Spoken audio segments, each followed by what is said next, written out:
Well, there that was, huh? So That was. Who did the horn? that was me on the trombone. Yeah, that was Did you our actually friend. do it with a physical trombone, or did I you did, do it? and that was Lois on the violin and an old Casio keyboard on the beats. And the reason we did that was because um, YouTube, they didn't copyright strike us or really cause any real problems, but they did note that we used that theme song last week, and they're Oh, like, well, we can't stream your show in Russia, no. and Really? and you can't monetize your stream. So I was like, all right, well, I'm going to make my own version of that theme song. So anyhow, thanks to Lois for stepping up, and as she often does, to help us have some fun. So that So was. are you going to replace the other ones with just splice it in and put the other sound? I can't. It's like if you do any edits, it loses the wonderful Oh, it's chat a that new our that release. yeah, it's annoying. So anyhow, Oh, well. yeah. So Well, hello, oh, everyone. Welcome hi to. everyone. Peter says it's brilliant. Thank you. We love Lois and I love making crazy music. Um, so I'm here with Tom Kraft from the Kirby And I'm here with Museum. Ran Hopping. And Ran And is the executive director and yeah. co-founder of the Jack Kirby Museum, and I am the president. And in a couple short months, we're going to be celebrating what? Memorial Day. Come on, it's it's the museum's 20th anniversary coming up this year, so that's exciting. And in May, so it's going in to be May. exciting. So We have we'll do yet to something. determine what we're going to do, but Things are afoot. Plans are being planned. 20 years, can you believe it? Oh my gosh, yes, I can. It feels like it. No, it's been great. It's been great. No, it's been I mean, awesome. you know, I mean, especially when things like this happen. Yes.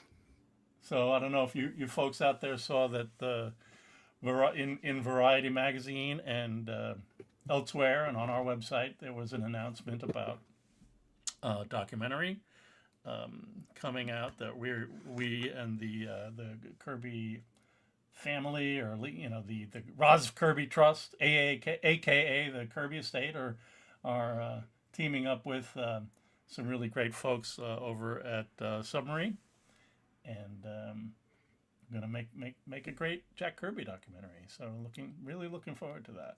Really great project, great people about an incredible subject. So we'll look forward to that. All right.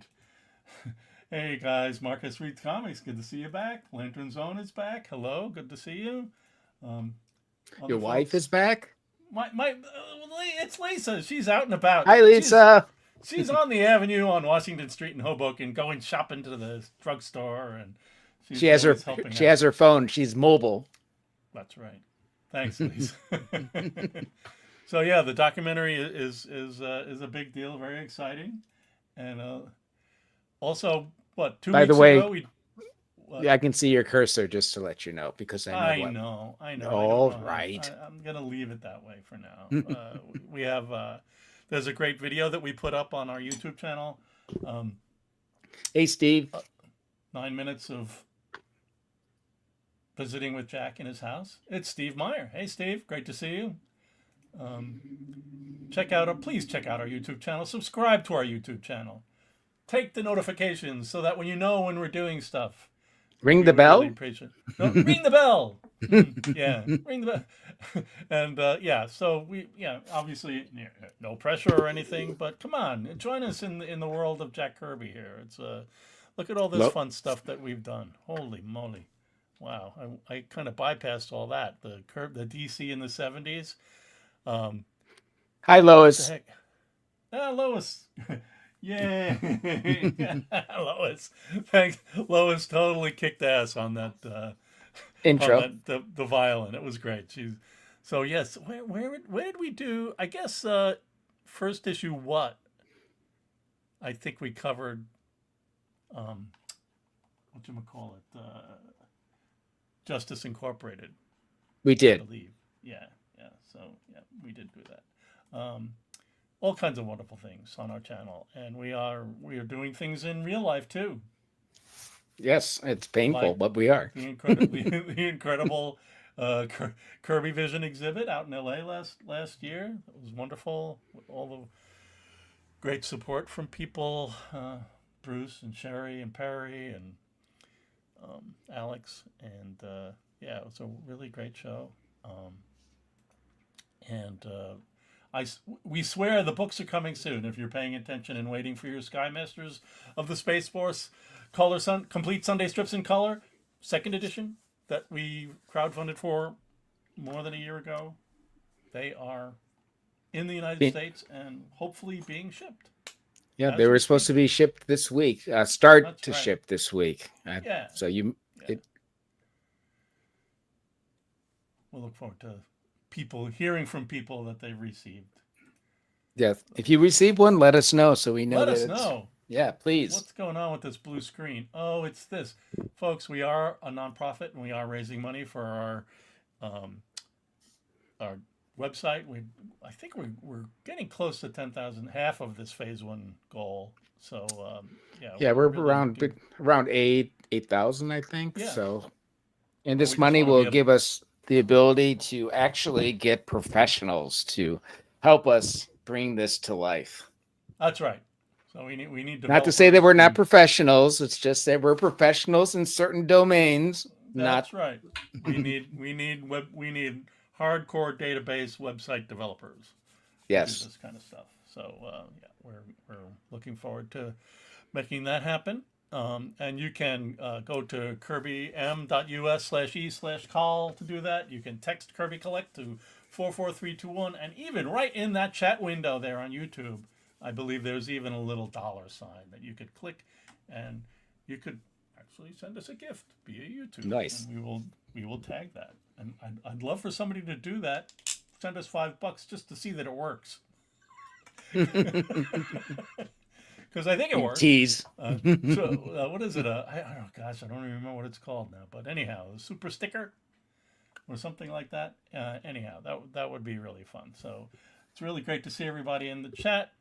Let's. Last week we did. It just seems like yesterday. Yeah, it really does. Gosh.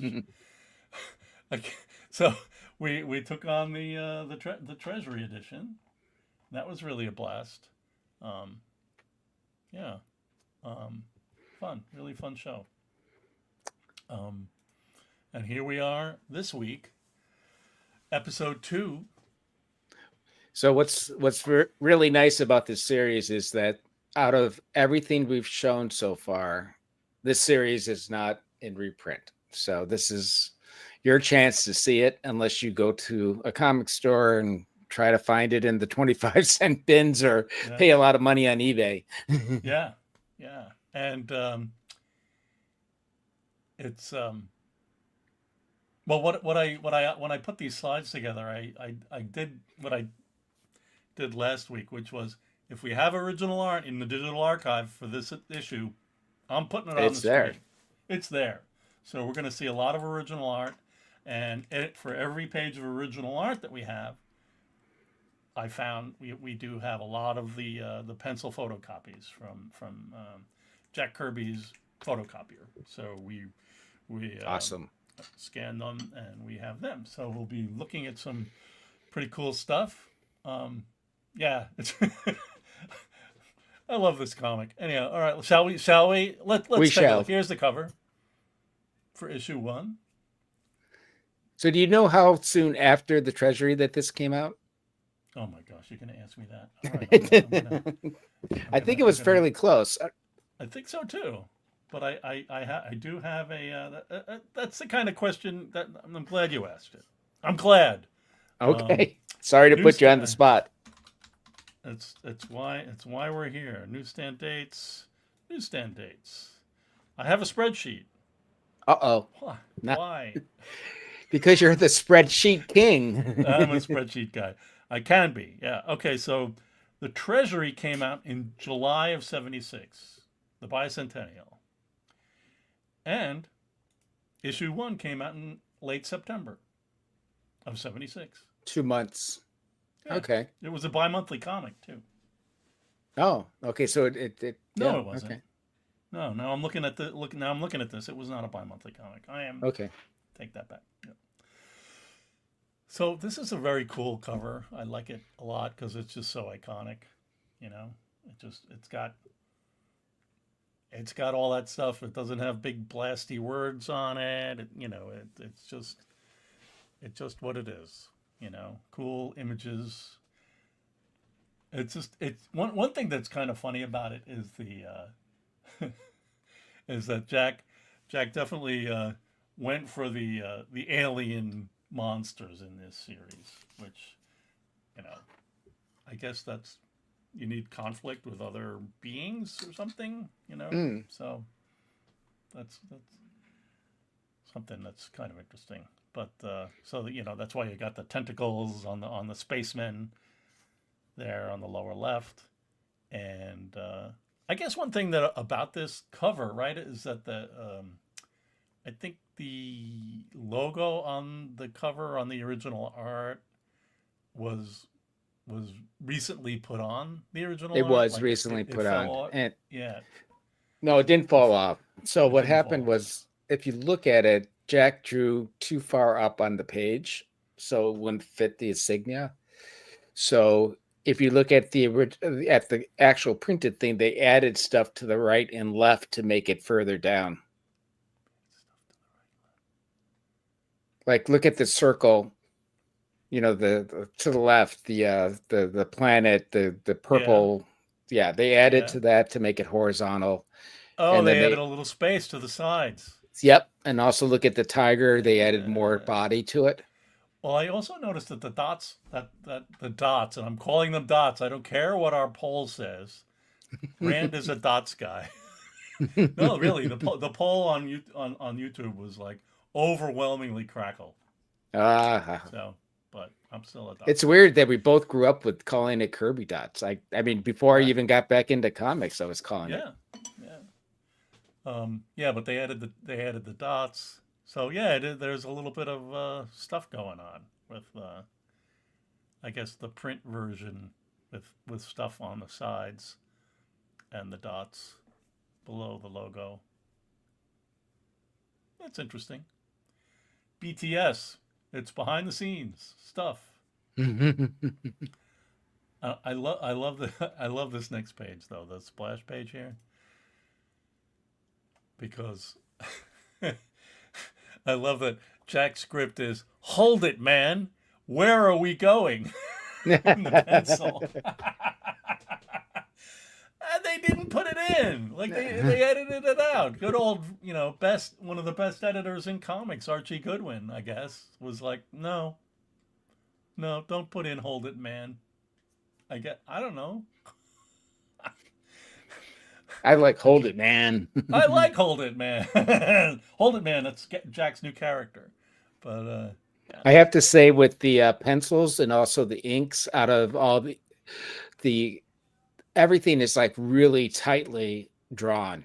I mean, it's yes, very beautifully yeah, drawn, very detailed yes, for this period. yeah, yeah. You can see where they even changed the script. Read on and find out why. Read on and behold its awesome secrets. Eh, okay, that was important. I don't know. Well, it's interesting. It has a box at the bottom left that didn't exist in the final. Yeah, we went through that thing with him. Yeah. Look, and the how he was putting the credits on, where he Yep. he was trying to get them to put Jack Kirby and Mike Royer at the top, and put the other credits at below. And they never. It never. It might have happened once, but then they left. They never did it again, even though he indicated a few times when we went through the Eternals and Captain America. Correct. Yeah. Yeah. We That's why saw I that. brought it up. Yeah. Yeah, and the other thing, of course, is that we noticed with those comics that um, Jack went through. I believe my interpretation is that Jack went through a process of getting his name at the top of the page, and having his name really large because it was larger than Stanley Presents in those other comics. Doesn't Yep. not a point here, but in the other ones. So Yeah, this because it this doesn't have Stanley. Does it have Stanley well, it does. presented? It's just Oh, but it's small small. at the top. Yeah. Yeah, yeah, because it's a licensed comic. So Obi Sanders says, "Hi guys, I'm late to the party. Is the Treasury edition the same as this issue #1? It is Nope. not. This is a Totally brand different. new comic. Yeah, that Jack did.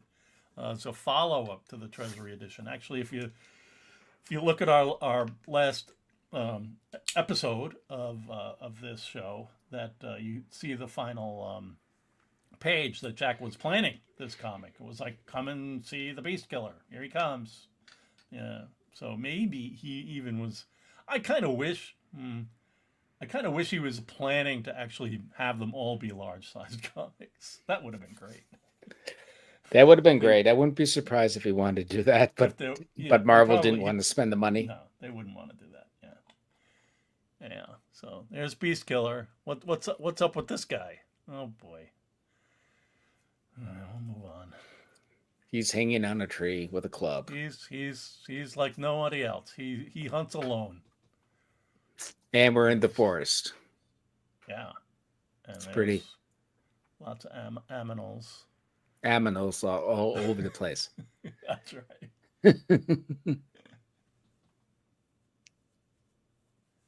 Oh wow. So Dwayne just picked up a 20 oversized adaptation for $20. That's great. That's a good price. If it's beat up, that's fine. You can read it. So he's the guy who hunts alone, and he kills Beast. well, he does. He's the beast killer. Yeah. So then what happens? Uh-oh. So then he's kind of like, I'm gonna go. I'm hungry. We're all hungry. I got to do this thing. He sees it. He jumps. And he's got a club. And he knows how to use bottom, it. He does. Watch out. At the bottom, he goes, even as the stone spirit said he would. So, I don't know. I think we have a pretty good idea what the stone spirit is, but we'll soon find out. So yeah, he jumps in and he's trying to take down that. I don't know, what is that thing? I don't know, some kind of camel and camel horse, kind of thing. Llama horse thing. and then these other guys show up and they're like, see, yeah, okay, we're hungry too, man. And he's like, get the hell out of here. This is my catch.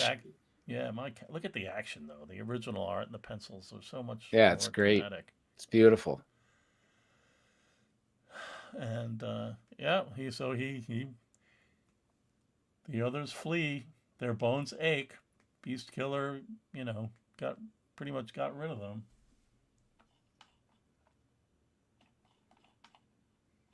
All right. Oh, but the llama got away. I'll call it a llama.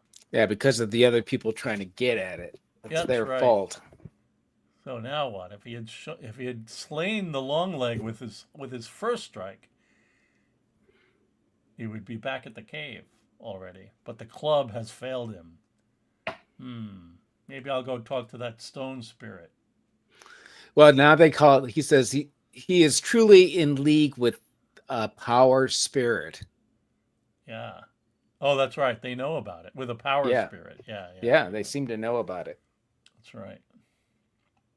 And he's going to talk to it. Yeah. And ask for a long, sharp tooth. Yeah, he's even like saying, like, I need a long, sharp tooth. Like, so what is... all right, well, we'll just move on. That's right. Some kind of camel llama. Delicious. But it spits. Watch out for those things. They spit. That's a... All right. And then we have Kirby's very typical, like, close-up of the eyes. Yes. So these guys are... Look at that panel. Holy moly, that top tier thing. Jeez.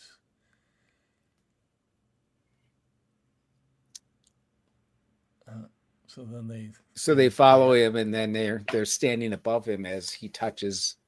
Yeah. I know now what to do. I will make a tooth. Okay. All right. He'll make a tooth. Which is what he was planning on doing, but okay. So he goes off, and here it's spear time. That's a tooth. Yeah. It's not just a club. He's got a tooth now.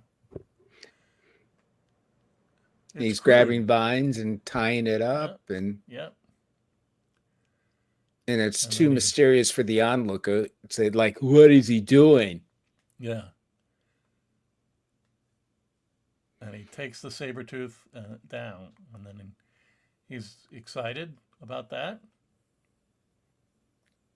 And then he goes back to the monolith and says, "Ha ha! You're the best.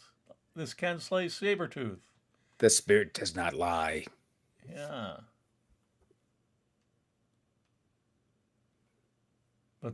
But the tooth must reach the swiftest beast on wing or foot. Oh yeah, it does. It reminds you of Devil's Dinosaur. Yeah, we know. Coming soon. Jeepers. The transition. He makes a spear. and he throws it at that gazelle or whatever that is. The new, it's a new. I don't know. Is that?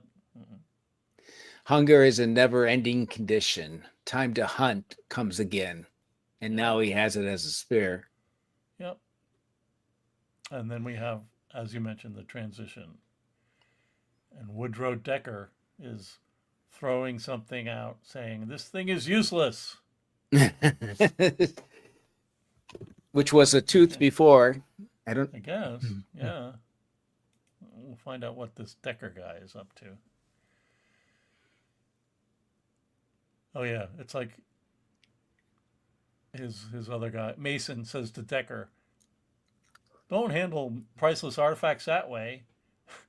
And Decker's like, "Shut up, man. Nobody's coming to get us. We're on this fancy mission, but our ship, our oxygen, our spare, our food, it's all gone. So what's the point of being an archaeologist in space?" So one thing you notice is that the spacesuits are the same as the movie, and apparently these are like parallel stories that are happening, or we don't know where they fall in the chronology of the first book, but it's not like a continuation, I guess is what I'm saying. Yeah, it's not. It's just kind of like, yeah, those are the spacesuits in the movie. I'll use those spacesuits too. Right. You know, they're out exploring, but now what? Oh, geez, here it comes. Tentacles from under the asteroid. Yeah, and this monster reminds me a lot of the Losers number 161 with that monster with the tentacles. Oh, yeah. So same kind of face. Right. That's true. Oh, boy. So Mason does not make it. No, he doesn't. Mason is just... Oh, well. It's killing him. Yeah. Okay. Ah. And he's trying to pound him with a rock. Yep. He needs a tooth. All right. So then he takes off and everything's crumbling. And what do you know? There's a cosmic energy infused monolith just kind of waiting for him, and he jumps into it. He feels the ground give way and leaps at the monolith. Yeah. So he goes into the monolith, whereas like the movie, they never go into the monolith. No, they don't.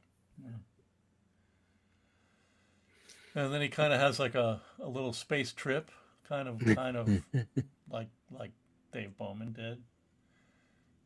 He sees things that will stagger the mind and assault his senses.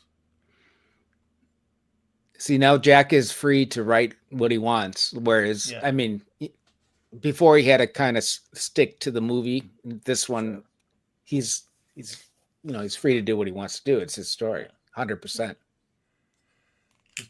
Keeping the themes going, Yep. So then Decker lands, and then what? Where is he? Okay.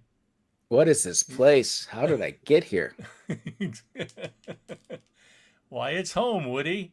Well, it's Bob. Bill. It's Bill. Chewing. Is he smoking a pipe? Is he chewing a piece of grass? Chewing a piece of grass, I think. All right. Okay. Woody. Yeah. And he feels great. Decker feels great. So he's kind of like, it's kind of like Dave Bowman, like being in the French provincial bedroom, I guess. I don't know. It's like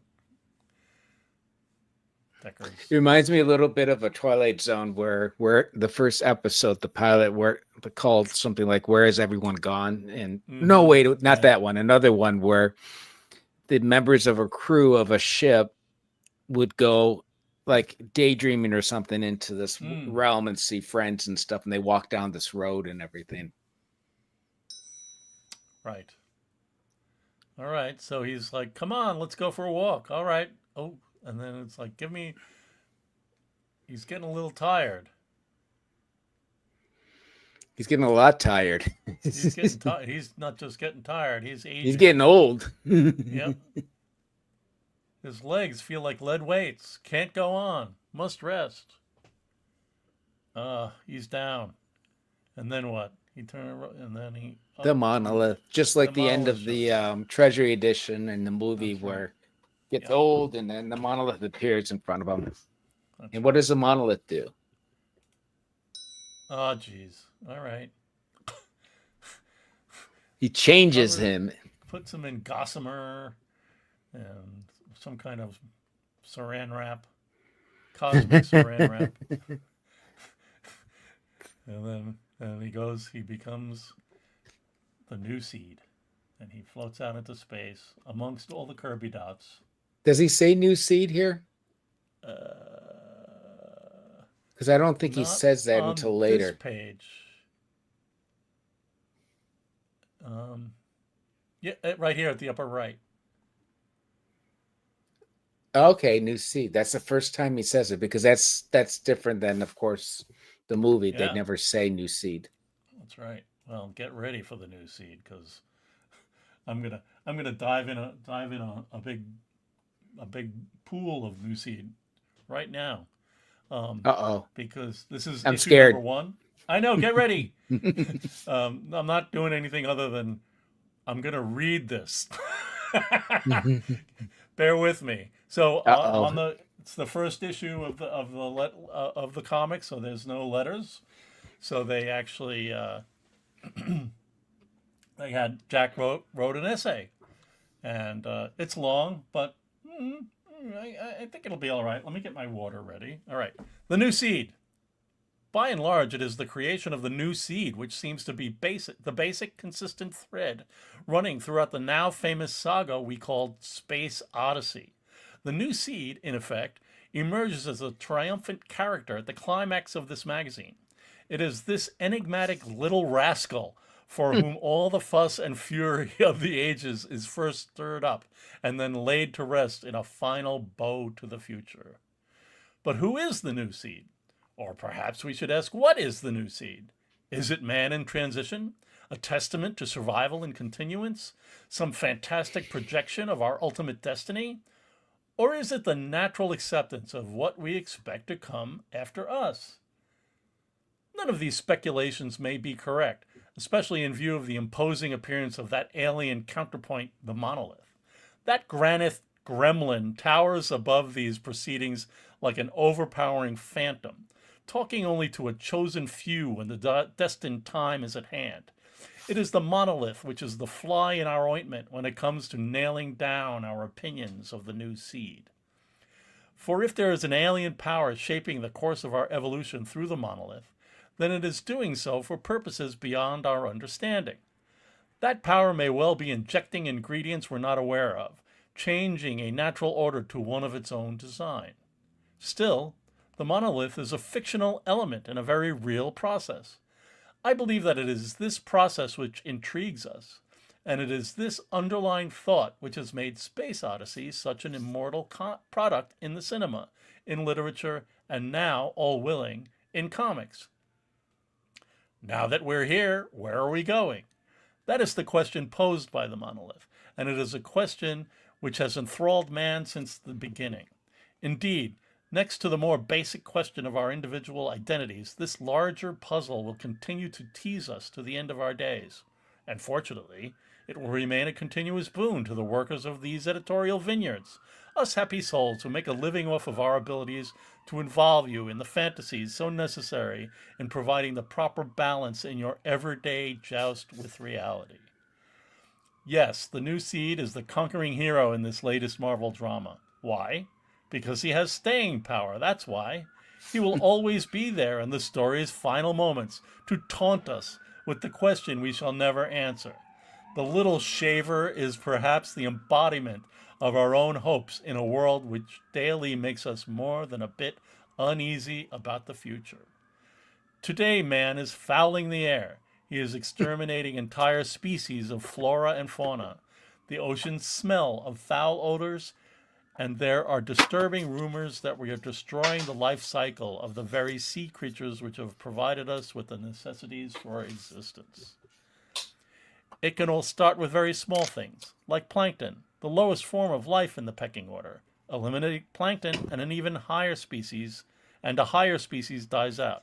That causes the extinction of an even higher life form, and another, until the whole chain disintegrates and leaves the oceans barren. It could happen.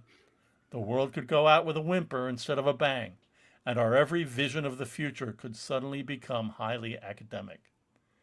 This is the point, however, where our cute little champion, the new seed, comes to the rescue. In the meager space devoted to his appearance, he brightens our hopes considerably. He is a comforting visual, almost tangible, reminder that the future is not yet up for grabs, and wherever his journey takes him matters not one whit to this writer. The mere fact that the chances of his making it are still good is the comforting thought.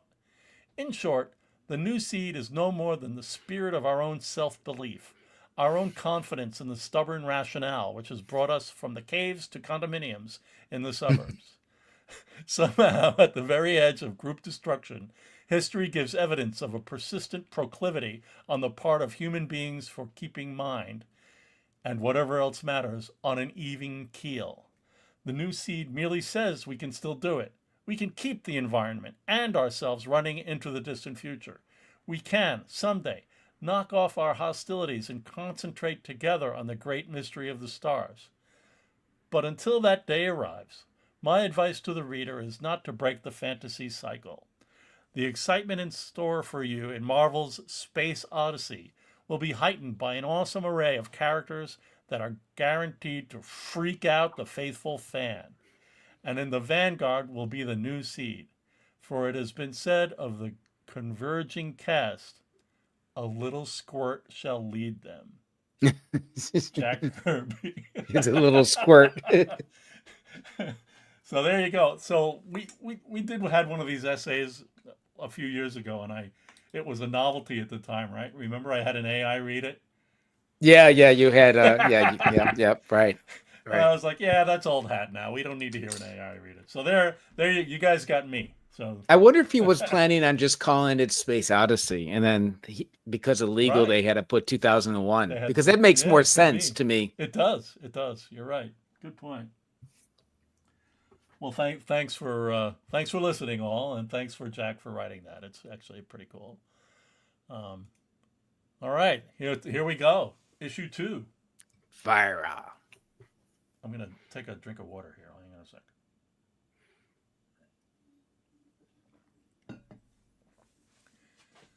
Yeah, this is great. Well, this time he got the size of the cover right, so that's good. Yeah. I know. They actually made the monolith Hatfield bigger. House. Little squirt. Bless Kirby. That's true. What did you say, Tom? I'm sorry. Oh, they redid the top and made the monolith larger and changed the Kirby dots and everything. Oh yeah, they made the monolith larger. Huh. Okay. Yeah, they didn't. Yeah, it's funny that he would put as he had done for the '70s stuff and the '70s at DC and the Marvel stuff. There's the, he'll put the blurby stuff up at the top. Yeah, that's the way DC did it. Yeah, and they would actually put it at the top, but then now it's like it ends up being down here in this burst, which yeah. So much trade dress. Anyhow, yeah, it's a cool cover. Very nice. They added the second startling issue. Right. Well, that's why they had to change the background. Okay. Nice splash. Beautiful. She's a crazy woman, I tell you. Watch out! She's got a skull, a flaming skull on the end of a stick. Oh my God! And she knows how to use it. Oh, okay. And she will. She will. Yeah. No, I know. Yeah, it's really. Please, I just like to note the coloring by Janice Cohen, because there is a coloring moment coming up that's really fun in this comic that we've. The other been thing enjoying is that for Mike years. Royer inked this one, and the previous one was John uh, Belport. What's Was his it? last name? I It think wasn't so. Joe Yeah, Reporton, was it? Reporting, or was it Jack? Was it Mike on that one too? Maybe it was Was Mike on Mike. that one too. Yeah, it It was was Mike. Mike. Yeah.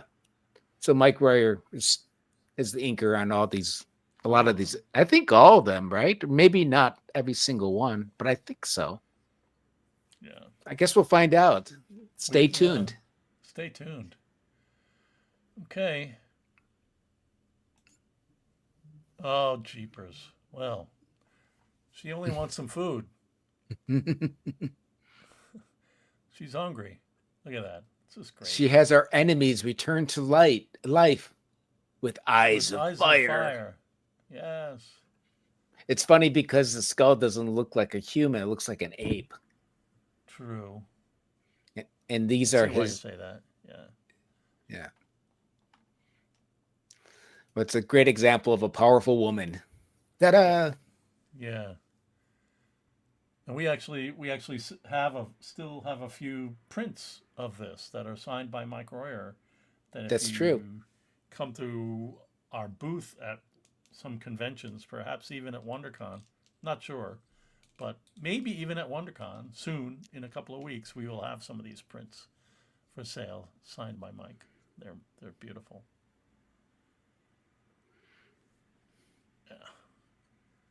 Yeah, Just fire rules.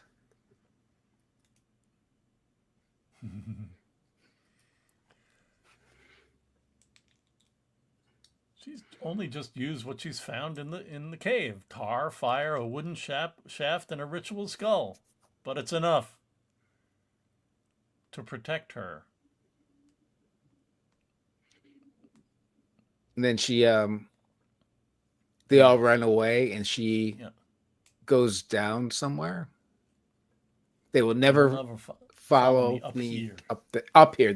She goes up somewhere. She's going to climb the fire mountain. The fire mountain. Yes. Beautiful pencils and inks. Just really great.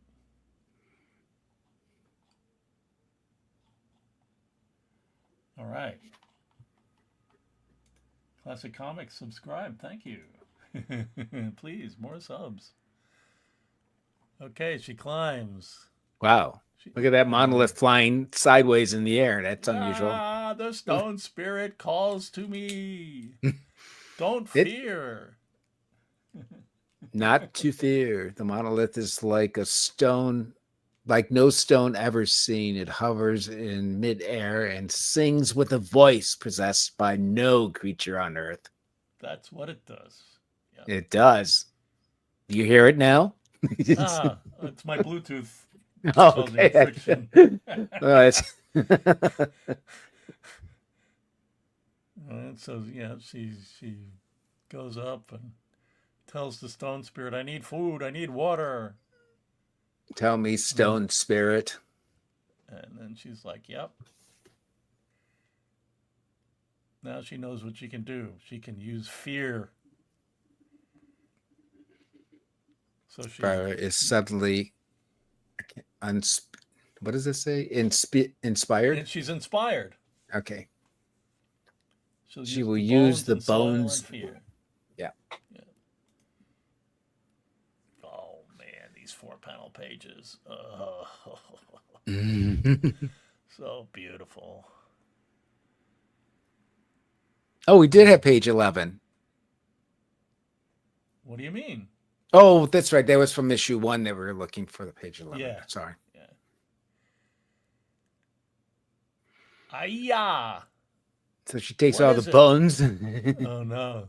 It's really She made cool. like a whole she made a whole costume of a she-demon. Drop your spears and bow before me. That's right. I am sent by the great stone spirit to live among you. Please me, and you shall prosper. Anger me, and I shall devour your tribe. Oh, Dun dun man. dun. Okay. Woo! And then she ends up in a stone. She's got a little edifice. It's like a little house, perhaps the first man-made house in existence. And she's in Perhaps there, and they're giving her offerings of food and birds and fruit.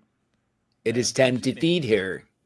that's right. These Feed, openings will please her. These offerings will please her. yes. And then what? The transition. And now we meet Vera Gentry of Explorer Unit 5. It's interesting because this is the first time he makes like the correlation in name from Vera to Vera Mm-hmm. Gentry. Yep. So she's out. What is she's on? Ganymede, one of Jupiter's larger moons.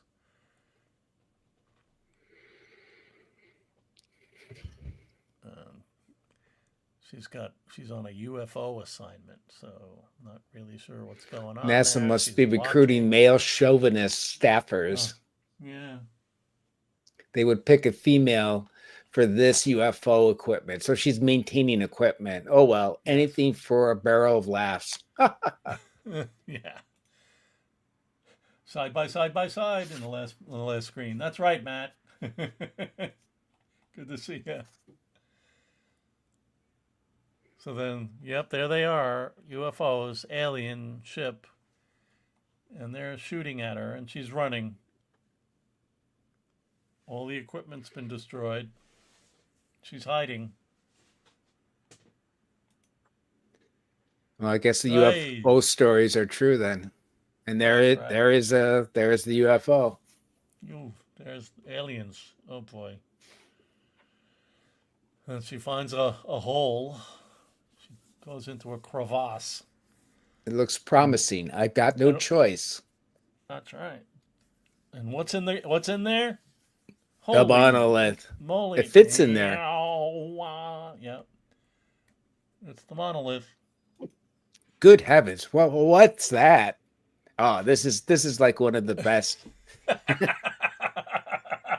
I love this. That bottom panel is just incredible. Actually, all three. It's just awesome. So great. All right, I'm going to go on screen for a second here. So, of course, we sell this T-shirt. Oh, come on. That T-shirt in blue. We sell. Come on. Can't get it. It's got a hole in it. There it is. There it is. Green. We sell it in green from our Kirby Odyssey show. We use it a lot in our merch. I gotta tell you. Look, there's it's a hole. Come on. I know it's a hole. There's the yellow. But anyhow, we love that image, and it is. I have no reason to believe it's colored by Jack. I believe it is Janice Cohen. So she did a great job. Yeah. You can buy those shirts in our gift shop, and at our convention appearances, and a poster of it too. A little. Yeah, we have a little 8.5 by poster of 11. it. Yeah. We just love it. So yeah, we used it. Well, you'll see. Yeah. So Vera's she's out of her mind. She's gone wacky. She's gone cosmic. She's like So this is the Dharma. Yeah. This is the same kind of like traveling thing that the other ones did, but it did it in a really nice way. That's right. I think it's more refined and it's really great. Yeah. Patrick McCormick says beauty. Lantern Zone says wild. I love Kirby's Bronze Age work. It's so unbridled. Yeah. So then she's out in space. She's flying. She sees a giant, I don't know, centipede or something. Alien centipede. Yay! She is yet to become a new seed. She's not yet. No, she's not ready yet. Nope. But then She there's has to see all this page. stuff. Yep. So now they sent her, and her version is she's in the White Lotus, so that's good. Oh no, actually, it's she's home in California in her Nice. condo. Yeah. She is. And suddenly her space suit turns into a swimming suit. Yeah.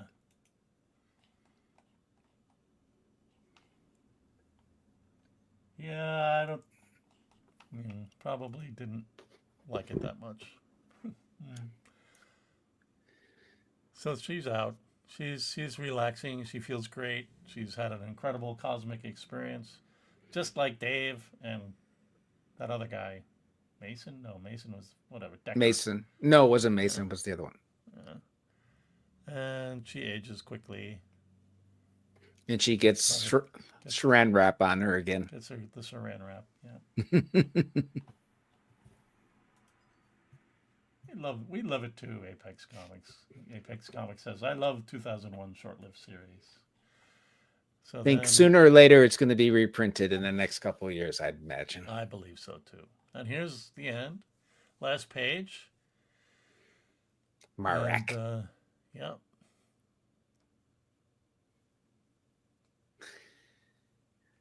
The new seed is looking more and more baby-like from the beginning. Yeah. Embryo-like. Yeah. Coming next, a bone-crushing, rib-cracking, head-twisting two-part look at the next candidate for the new seed. Okay, Jack. Yeah, the barbarian's barbarian, right? The barbarian's barbarian. That's right. It has that awesome spread in it too. He did some really nice spreads. Child Vira. 2001 Omnibus. Yes. So that's that show. We've got a bunch of stuff after this, and welcome to all the folks who are watching this not live as well. Our future people. You mean future people? I didn't acknowledge the future people at the beginning of the show, so I'm acknowledging you all now. Thanks Thanks future people, and thanks for everybody for being here. We've got a great audience. The chat is alive and fun. So next up is Marek and what is it? Harvey Marek? I forget what is it. Harvey Norton. No. Somebody Herb Marek or something like that. Oh, okay. But it's mostly the prehistory stuff. It's really, really fun. So we did, just to talk a little bit more about Vira, we did use that image as our theme image. Kirby was electrocuting the reader in the mind. That's right. That's our T-shirt, the electrocute shirt. So yeah, times three, and and we used 3 times. We used it that our theme image for our Jack Kirby Odyssey show back in 2018. You can see there's 2000. We covered all the 2001 issues.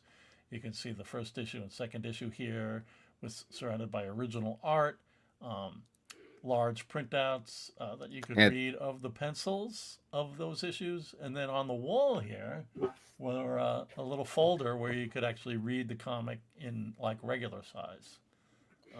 And I'll never forget the fantastic, huge 2001 movie adaptation. Because it was huge, right, Tom? It was big. Look at my arms are still hurt. My arms still hurt after 5, 6, 7 years. Yeah. So anyhow, so that was our Odyssey exhibit. There's Steve. There's Lois, Roday, and Lisa doing a reading. Right. So yeah, I don't think the Kubricks really liked it all that much. I don't know what to say about that on one. But there was never an official that I know of response from them that I've ever read. Yeah, the extra treasury. And the Dwayne Muth says Kirby, the Gatling gun of ideas. That's right. So we would. What is Charles asking here? What the hell is that rock formation and that black band of shadow? Graphically awesome. If I'll be damned if I can explain it. Oh,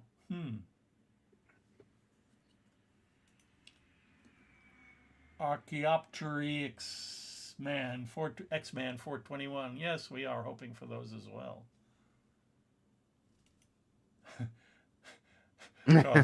Charles says, yeah, Vera's gone to Thousand Oaks. We thank the Rosalind Kirby Trust so much, also known as the Kirby Estate, for their support for our efforts. We also have our board of trustees: Matt Barris, Mike Cicchini, that guy Rand, and that other guy Tom, and our board of advisors: Jeremy and Tracy, the grandchildren, Mark Evanier, Charles Hatfield, Bashara Malouf, John Morrow, founding trustee, Dave Schwartz, trustee, former trustee, and our pal Bruce Simon, also a friend of Steve Sherman and a new Jack back in the day. I say it again, we do have our gift shop. If you head over to our website, we have all these wonderful things. You can get a Dream Machine print. It's just beautiful. Pins, SPQR Julius Caesar portfolio, this absolutely crazy, lovely mind. What is going on in this Captain Victory poster? I don't know, but I had to make a poster out of it. It's a big hand with a brain in it. And a brain and an eyeball. Yeah. Why? Why not? Because it's Jack. Here's a bunch of our T-shirts.